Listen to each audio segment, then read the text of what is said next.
¿Qué tal, colegas? Muy buenas noches. Bien, en esta oportunidad voy a hablar de un tema, bueno, tipo recordaris, respecto a una institución, o por así decirlo, a una medida coercitiva que hoy en día hay una gran polémica debido al abuso excesivo de esta medida coercitiva, que sería la prisión preventiva. Bien.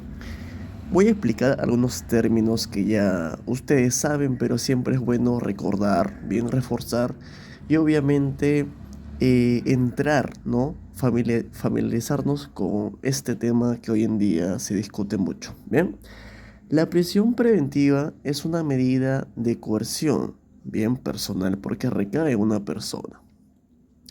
Esta medida coercitiva o toda medida coercitiva siempre limita un derecho fundamental.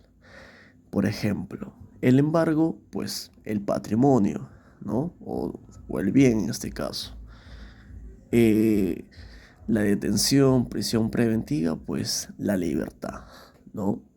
Entonces, una medida de coerción siempre busca garantizar que se pueda cumplir, en este caso, un proceso o una investigación correcta sin ningún tipo de obstaculización, ¿bien? Bacán.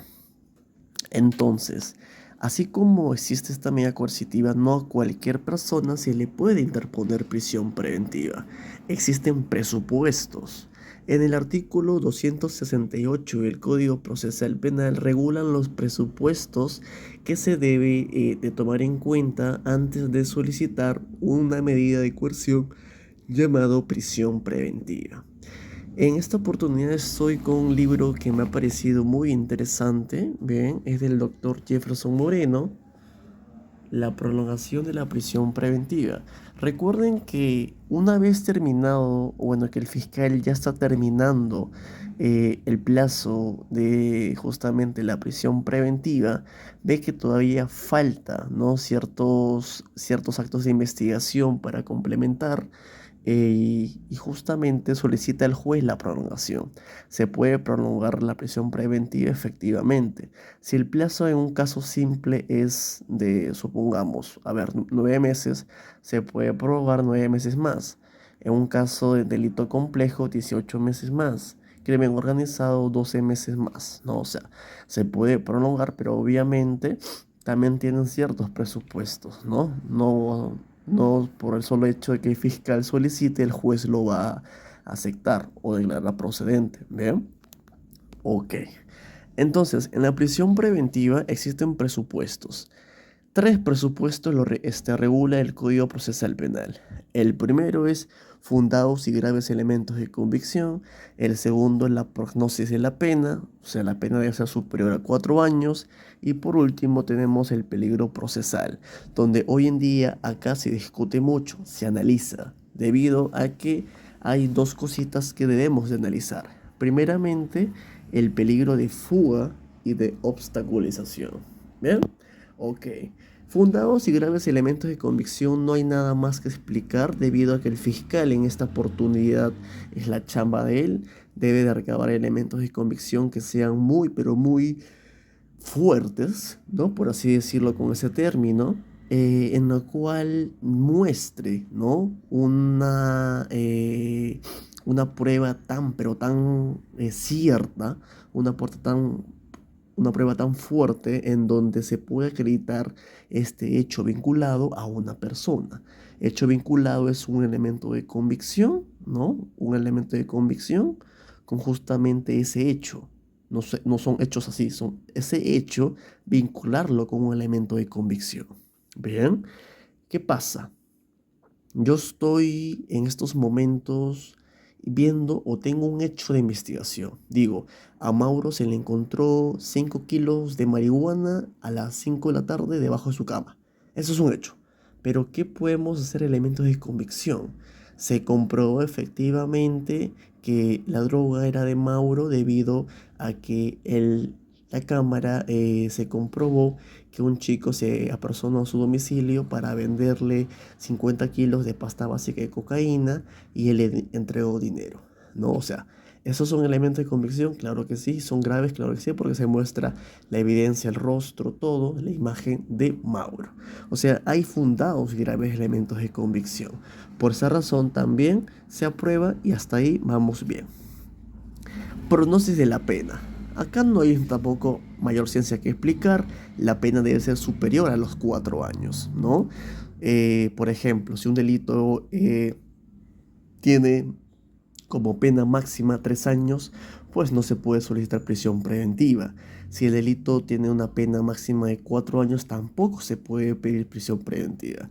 Ahora, si el delito tiene 5, 10 o 20 años, ahí sí se puede solicitar una medida de prisión preventiva. Bien, prognosis de la pena. Ahora, peligro procesal. Tenemos el peligro de fuga y de obstaculización.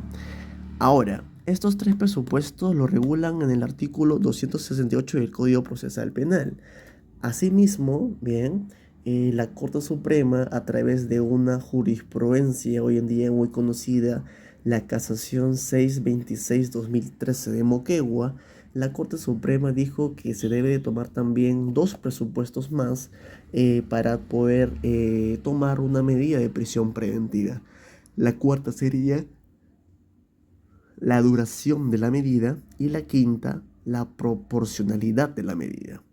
Explicarme, fiscal, ¿por qué tú dices que serían 9 meses? ¿Por qué no sería algo menos? O explicarme por qué piensas que son 4 meses y no sería 18 meses. O sea, explicar con base, bien con fundamento, por el cual tú piensas que este plazo es el correcto o no es el correcto. Y la proporcionalidad de la medida, explicar, claro está, que es, recordemos el test de la proporcionalidad debe ser idóneo, necesario y proporcional en sentido estricto, ¿no? Esta medida coercitiva debe ser idónea, debe ser la correcta, necesaria. De todas las que hay, esta es la fundamental para ti.